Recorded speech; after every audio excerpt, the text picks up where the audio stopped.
1st, 2006, and I know you got it. Okay. When me and Booger and Junior and Puss were about 11 or 12 years old in Beaumont, Texas, we all had paper routes. We would set the alarm clock for about 4 o'clock in the morning. Then we would all meet in front of Ippolita's A&G grocery store. We'd arrange our paper bags in a small circle. Then we'd lie down in the street so the warm asphalt, heated by the previous day's sun, kept us warm until the Beaumont Enterprise Journal's big truck dropped off our bundles of paper to be delivered. We had everything timed just right. We knew we had to leave Ippolita's at a certain time in order for our customers to have their papers when they woke up. We always got 2 extra papers in case we threw 1 or 2 under the house or on top of the porch roof. Usually we didn't make such mistakes, so we had 2 papers we could sell for a nickel apiece. In those days, a dime meant a lot. We were all pretty good. As usual, Puzzle could fold faster, throw the papers further, and with more accuracy than the rest of us.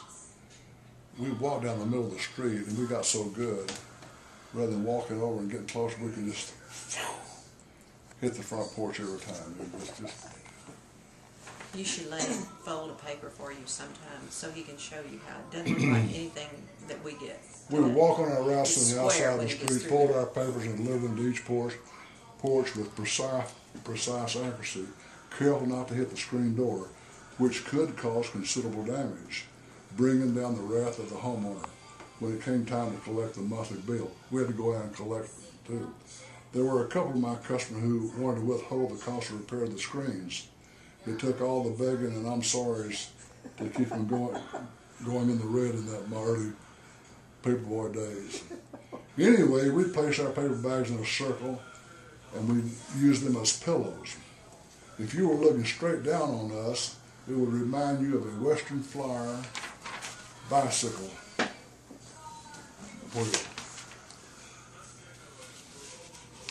This spokes and all. You get the picture? This was the time we would have serious discussions. One morning we were lying there, the heat from the previous pavement was exactly the right temperature to make us all comfortable. All of us knew Junior was the smartest one of us all, but he usually was kind of quiet. When one of us said something that was an error, Junior would just roll his eyes and let it pass. Now Puzzle was something else. He was our undisputed leader. Puzzle knew everything. Even if he did know something, he said he did, we would believe him because we didn't know anyway. The truck was running a little late, so we had more time that morning to solve more of the world's problems. "Hey, Booger," Junior called out. "What do you think of what happened yesterday?" "What?" Booger replied. "You know what," Puzzle said, a little perturbed that Booger was not up to date as he was on current events. He said, "President Roosevelt died off in some far-off place called Warm Springs, Georgia. That's probably why the truck's late. They must be writing a lot of stuff about him." Booger thought a minute, took a deep breath. He did that when he was going to speak more than 2 sentences in a row. "No, I don't hear about that," Booger said. "I was thinking about something more important than that. Now, what in hell could be more important than the President of the United States dying, I want to know." Puzzle had a knack for those cuss words. He knew more cuss words than anybody in school. Sometimes he learned a lot from reading that X-rated book by Erskine Caldwell, God's Little Acre. By that time, Junior and I raised up, propped our heads in our hands, supported by our elbows, and facing Booger. We were in for a profound lesson rarely experienced by any of us, and we were not about to miss a word.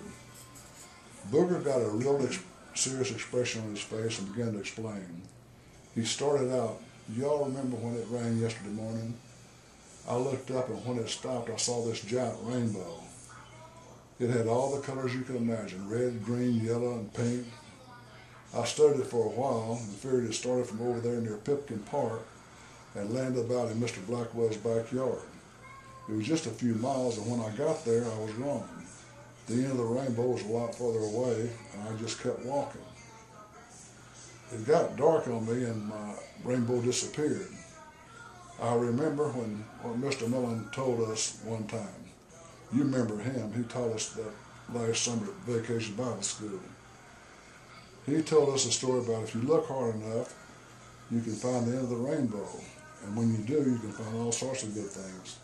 You might even find a pot of gold, or you might even find God.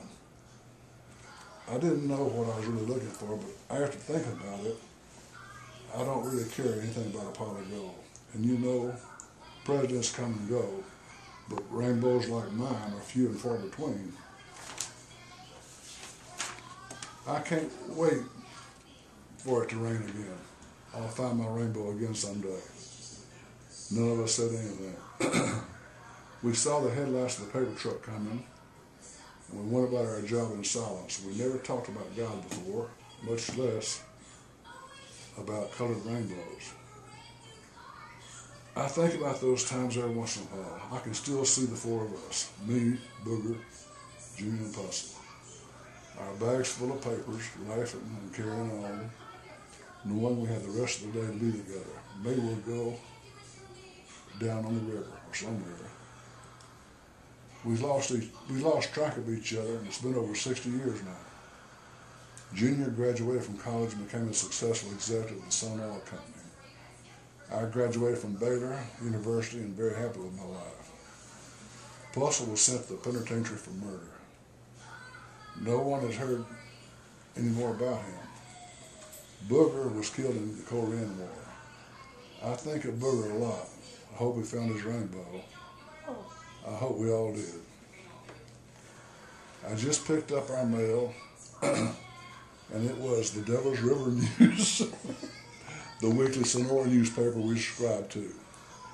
I picked it up carefully, folded it in half, and then in quarters, finally making the paper tuck that would make any 11-year-old boy proud.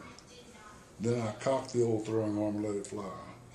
The paper sailed beautifully between the sofa and the lamp, past the TV set, curving slightly, barely missing a flower vase containing treasure Valentine roses. Remember that, Melinda?